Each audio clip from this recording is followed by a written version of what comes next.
চোর মাচায়ে শোর। দোষ করছে তৃণমূল কংগ্রেস, সেটাকে ধামাচাপা দেওয়ার জন্য, সেটাকে চেপে দেওয়ার জন্য আইএসএফ এর নামে দোষারোপ করছে।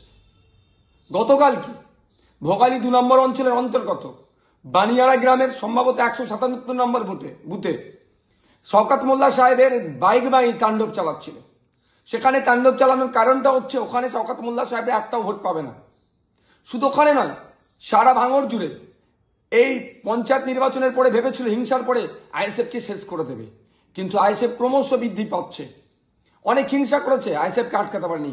এই লোকসভা নির্বাচনের প্রাককালেও টাকা পয়সার লোভ, ভয় দেখানো, মিথ্যা কেস, তৃণমূল তাদের পার্টি অফিস পুড়িয়ে আইএসএফ এর ছেলেদের নামে মিথ্যা কেস, তাদের বাড়ি ঘর পুড়িয়ে দিয়ে আইএসএফ এর নামে মিথ্যা কেস, তারা বোম চার্জ করে আইএসএফ এর নামে মিথ্যা কেস দেওয়া আইএসএফকে আটকাতে পারেনি।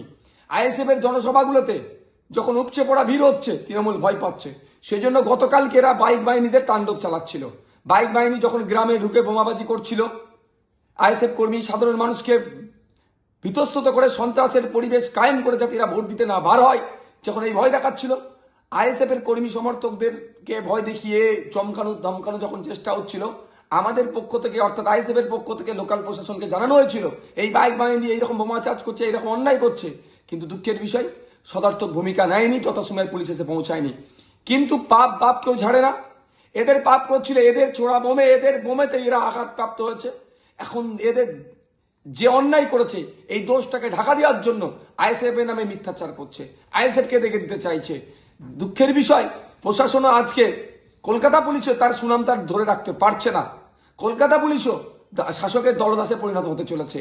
আমাদের ছেলেদের নামে মিথ্যা মামলা দিচ্ছে, আমাদেরকে দোষারোপ করার চেষ্টা করছে। আমি অন ক্যামেরা বলছি, শওকত মোল্লা সাহেবরা জানে শুধু ভাঙন নয়, এই যাদবপুর লোকসভার কথা বলছি, শান্তিপূর্ণ নির্বাচন হলে একটা জায়গায় বুথে এরা লিড পাবে না, পরাজয় হবে। সেই জন্য পরাজয়ের ভয়ে আইএসএফ এর কর্মীদের উপরে মিথ্যা মামলা দিয়ে যারা কর্মীরা যাতে না বুথে বসতে পারে, সেই জন্য এইগুলো অন্যায়গুলো করছে আর আমাদের নামে দোষগুলো চাপিয়ে দিচ্ছে।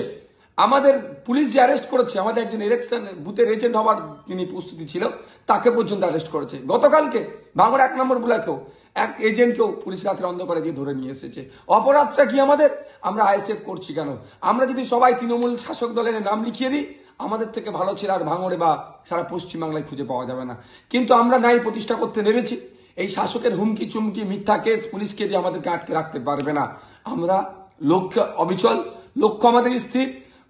তৃণমূল মুক্ত ভাঙড় করব, দুর্নীতিমুক্ত ভাঙড় করব, তৃণমূল এবং দুর্নীতিমুক্ত বাংলা করব, সেই লড়াই আমরা অবিচল আছি।